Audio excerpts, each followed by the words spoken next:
এমনিতেই আমি কিপটে মানুষ, তারপরে আবার আশেপাশে যদি এত প্রসাদ খাওয়ানো হয় তাহলে কি আর ইচ্ছে করে বলো বাড়িতে রান্না বান্না করে খাই। তাই এই যে চলে যাচ্ছি সকাল সকাল রেডি হয়ে খাবার খেতে। হ্যাঁ, ফ্রির খাবার খেতে। এই যে আমি আর আমার বোন দুজনে রেডি হয়ে চলে যাচ্ছি কাটোয়া ঘোষেশ্বর তলা। আর গিয়েই দেখো কোনো রকম ঠাকুর ঠাকুর না দেখিয়ে আগেই বসে পড়েছি খেতে। ওই যে তোমাদের বললাম খেতে ভালোবাসি, বেশি বেশি খাই, তারপরে আবার আমি কিপটে, খাবার দেখে তো সামলাতেই পারি না। এই যে দেখো সমস্ত খাবার আজকে যত যত খাবার তোমরা দেখতে পাবে সমস্ত খাবার আমার একার জন্য রান্না হয়েছে এখানে, তাই আমি একাই খেতে এসেছি। এই যে দেখো প্রথমে থালা ভর্তি করে আমাকে দিয়ে গেছে ভাত, তারপরে দিয়ে গেছে ডাল, এরপরে দিয়ে গেছে পাঁচমিশালি সবজি, আর হ্যাঁ তার সাথে আরও একটা সবজি ছিল, সেটা হচ্ছে সোয়াবিন আলুর তরকারি। তো এই সমস্ত খাবার আজকে আমার জন্য আমি খাচ্ছি, আর এখানে আমি ছাড়া কেউ খেতে আসেনি।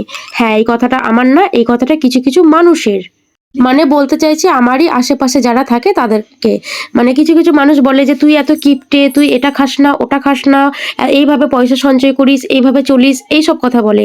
তাই তাদেরকে বলছি যে হ্যাঁ আমি এইভাবেই চলি, আর যেখানে যেখানে ফ্রিতে খাবার খাওয়াই সেখানে তোমরা আমাকে সবাই দেখতে পাবে। কারণ ওই যে ফ্রিতে খাবার খেতে আমি পছন্দ করি। তবে আমি আমার নিজের দিক থেকে কি সেটা আমি খুব ভালো করে জানি, কারণ আমি মন থেকে মানি ভগবানকে, খুবই মানে ভগবানকে আমি খুব ভক্তি করি, খুব বিশ্বাস করি।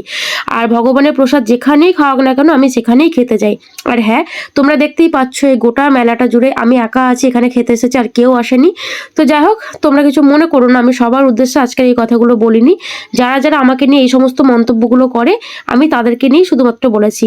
আর হ্যাঁ, তাদেরকে বলছি যে আমি বুঝি না, তাদের সাথে থাকি না, পাশে থাকি না, তাদের সাথে কোনো কথাও বলি না, তারপরেও তারা আমাকে নিয়ে বক্তব্য করতে মানে মন্তব্য করতে ছাড়ে না। তারা আমাকে নিয়ে মন্তব্য করে কি পায় ভগবানই জানে। তো যাই হোক, এই যে দেখো রাত্রেবেলায় আবার এখানে প্রসাদ খাওয়াচ্ছিল, আর এখানে আমি আবারও চলে এসেছি একা প্রসাদ খেতে। এখানে খাচ্ছি খিচুড়ি, তার সাথে ছিল আলুর দম, আর দুপুরের কিছু পাঁচ তরকারি বেঁচে গিয়েছিল সেটাও খাইয়েছিল। তো যাই হোক, এই যে দেখো সমস্ত খিচুড়ি তরকারি আমার একার জন্য রান্না হয়েছে। আমি সন্ধ্যাবেলায় এখন খেতে বসেছি, তো খেয়ে দিয়ে তারপর বাড়ি যাব। আর হ্যাঁ, এই যে দেখো তৃপ্তি করে কি সুন্দর প্রসাদ খাচ্ছি।